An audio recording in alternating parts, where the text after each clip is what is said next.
Hello everyone. Hopefully my fan's not too loud. Sorry if it is. My room's an inferno because, you know, Arizona and it's always hot and my room is badly set up. But more importantly, massive spoilers, all of the spoilers. I really want to do like a first impression slash kind of review of the newest episode, or just quick view. I don't know how long this will be, because I have some thoughts, though maybe it's thoughts a lot of people have, but I still want to get them out there.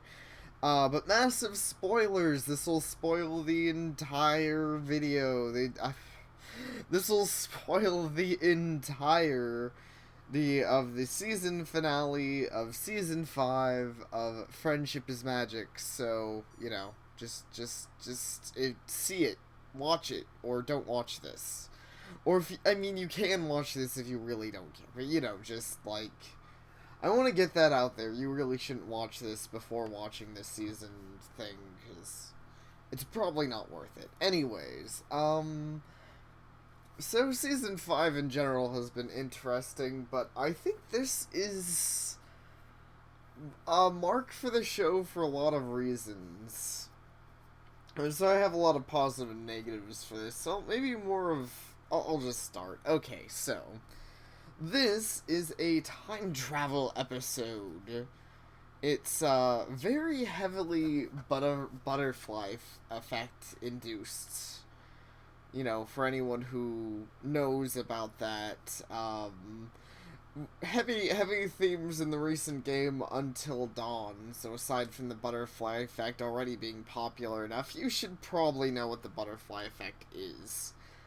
But we have heavy themes of the butterfly effect, and, there's lots of time travel going on here, and it's actually pretty cool and surprisingly dark stuff. This episode has seen more realistic battles and stuff than we've seen in any of the other episodes, really. Like, that we basically see what would happen if any of the major villains win, and while some of them aren't that relevant or are kind of just silly, seeing what it would be like if Sombra wasn't just destroyed completely, like, it's actually really intense. Seeing actual war, or, the War of the Changelings, it's like, whoa.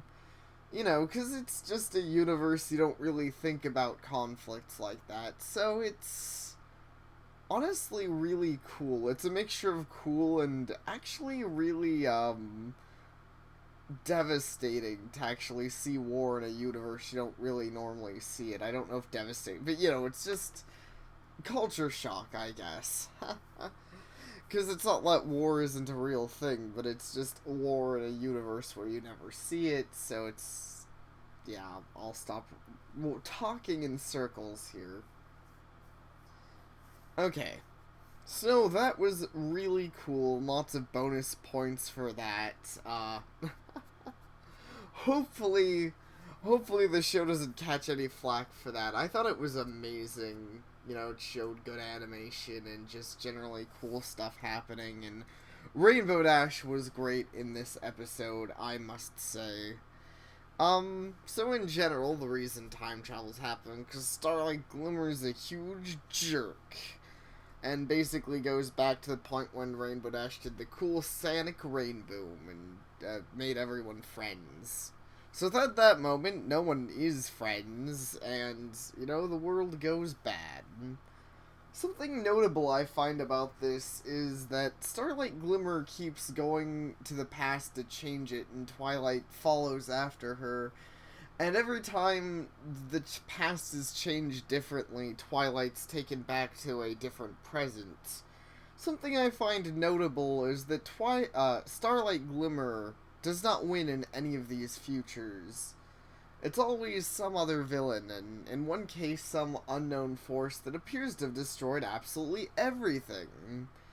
So, I will get into my thoughts on that also, when I get to the actual spoiler, like, for the ending, which is kind of coming up now, but it's just it's kind of interesting. we have we have a villain who's not really winning her own evil plan that would still be devastating to the world, just not in a beneficial way. Okay, so let's get to the actual ending, because there's lots of things that could be said about the rest of it, and it is a great episode. But I knew a really saccharine ending was coming, and it was actually apparently rumored before the episode came out, so by the end of it, Starlight Glimmer turns out to be evil because she ended up getting left by a friend who got their cutie mark. Not even by that friend's own volition, they just got sent to magic school, but it's basically the same story as Moon Dancer, which is actually kind of a similar episode. Similar problem I had to that episode was what I had here, is that it seemed like a really extreme reaction to losing one friend. Oh no, you lost a friend that didn't even care about you. Oh, that's sad, Moon Dancer. And don't get me wrong, I still like Moon Dancer at the end of the day, but that was kind of an issue with me. It was a sticking point where I felt like it didn't make enough sense. Like, Twilight didn't care about friendship, but she apparently made enough of an effort that Moon Dancer cared, and I was like, that doesn't make any sense. Moon Dancer's dumb. Or at least maybe she was dumb. I don't know. Maybe Twilight was dumb when she was a kid. Either way, that whole situation was weird. It's kind of the issue I have here, where over the loss of one friendship, all of a sudden, Starlight Glimmer hates cutie marks, and I'm sorry, but that's stupid. Honestly, like, going back, I feel like this is the least valid.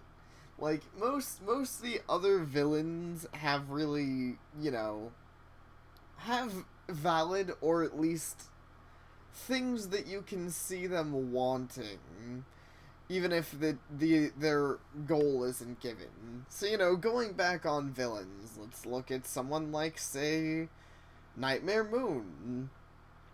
Nightmare Moon was evil because that was, Luna's dark side, and she was evil because she'd spent her entire, or most of her life anyways, as far as we know. I guess I can't say her entire, but she's generally spent her life in the shadows of her sister.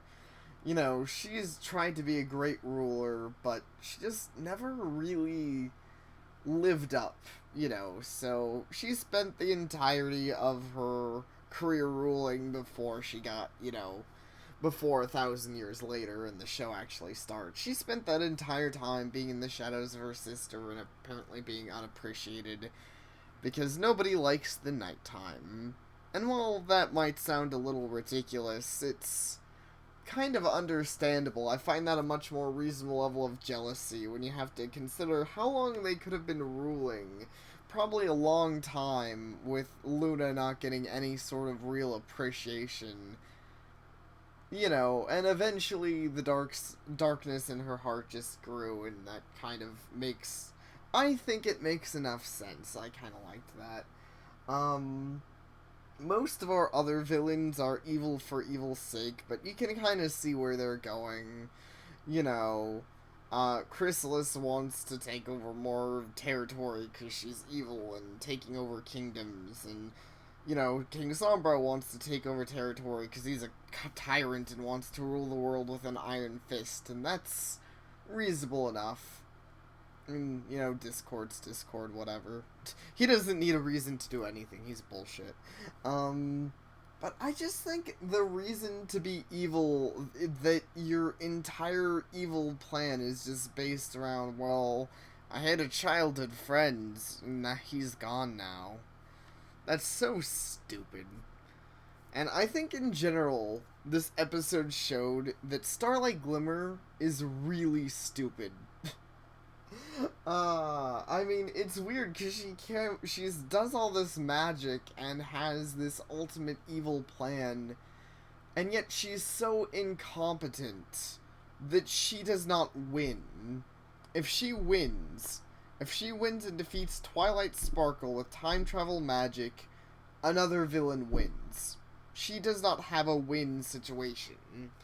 So, this entire story is about how much she sucks and is an idiot. Because her entire reason for being a villain is dumb. And her entire, her entire evil plan is dumb. And apparently really incompetent, because I don't know how you can be stupid enough to still lose with time travel magic. I'd have to guess it's really specific time travel magic, because it only seems to travel back to that one point in time. Otherwise, I would assume there should be no reason she's losing aside utter incompetence. I mean, come on. You have time travel magic, you should be able to outmaneuver Nightmare Moon or whatever. But, you know, apparently not. So, that was kind of, and that was probably my biggest issue with the episode, is I didn't really like that that's where it went, because I could have accepted that she didn't win in the end. It was kind of a fascinating thing. But due to the fact that she never wins in the end, and her problem is friendship-based, she gets revitalized as a good guy. Yay! In a reformed villain club. Right along Luna, kind of, because Luna and Nightmare Moon aren't really the same thing, but they kind of are. So, Luna is kind of all in that weird sort of reformed villain. And then, Discord and, you know, Sunset Shimmer, of course. So, that puts me in the really unsure position.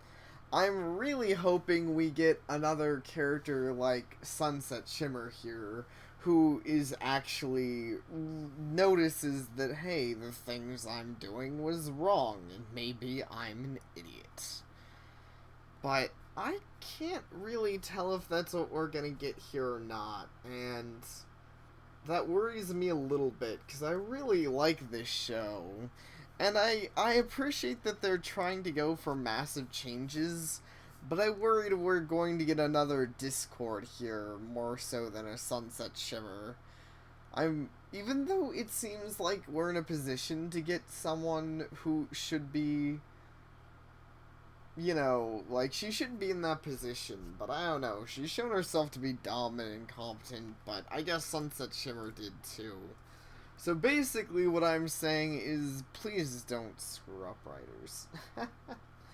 I really want another likable character added to the cast, and if that's what's happening, then go all for it, but I don't really want another villain who's just evil and messing with the good guys' plans, but just gets away with it because, lol, they're not really a villain anymore. They're just ruining people's lives and making jokes of it.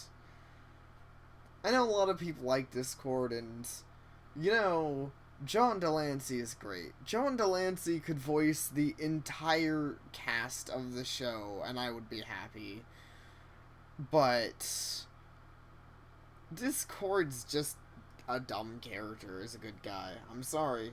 He's done so little to prove he's a good character, and he did literally nothing in this finale. Nothing at all except to remind us that, oh yeah, once upon a time Discord was a villain. Oh, though on the note of funny things about the fact that Starlight Glimmer and Twilight Sparkle are, like, friendship lesson stuff. I think they literally tried to kill each other. Not something we see often, and I guess we see basic bolts or whatever.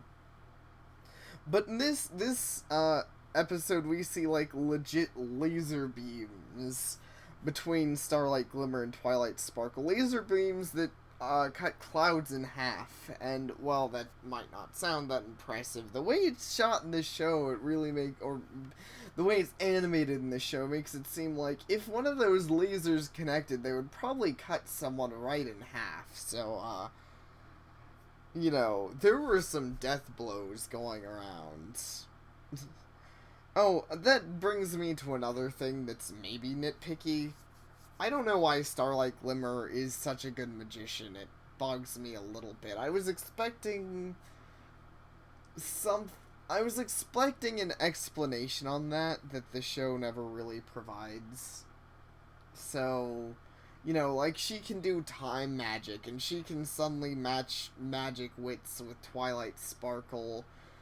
But I don't feel like there's a very good explanation as to why. She's just really talented at magic. And given Twilight Sparkle is also just really talented at magic, but she's also really talented at friendship and is now an alicorn. So realistically, I feel like she should be able to just straight up destroy Starlight Glimmer as far as magic spell casting nonsense goes. But, that's, like I said, that's a nitpick, and you could argue it away any number of ways. I was really hoping they were going to give us a good explanation, like, maybe there was a more powerful wizard helping her, or maybe she found some kind of secret Star Swirl the Bearded magic stash. Instead she just took a spell from Star Swirl the Bearded that she got from somewhere, and suddenly she can travel through time, which is kind of dumb. In my opinion. So it's weird. I have a lot of nitpicks, especially with the ending of the episode. It somehow left me a little empty, and Starlight Glimmer is still an idiot, but you know what? Just going back and seeing all of the what ifs was, like, massively worth it. That was by far the best part of this episode, and if for some reason you're watching this and you haven't seen it, I still recommend seeing it, because I'm willing to bet, like, actually seeing a lot of the cool, like, whoa, I wasn't expecting people to fight with spears, that's madness. Like, how often do you see people in the show fight with real weapons that aren't magic, or occasionally really silly things like pies? I don't see people fight with pies a lot. It would have been really weird if this episode was resolved by throwing pies at Starlight Glimmer. That's how real men solve conflicts, don't you know? Anyways, so overall, that's all I really gotta say. This episode was fun. It makes me a little wary because, I think it's normal for anyone to get wary when you get a new, someone who seems like they're gonna be a main character on the cast. Especially when that's been met with mixed results before. Then again, all of our other reformed villains, except for Sunset Shimmer, have not been main characters in any way, so I guess we'll see. But, fingers crossed for Season 6. Thank you all for watching, and I hope to see you all next time.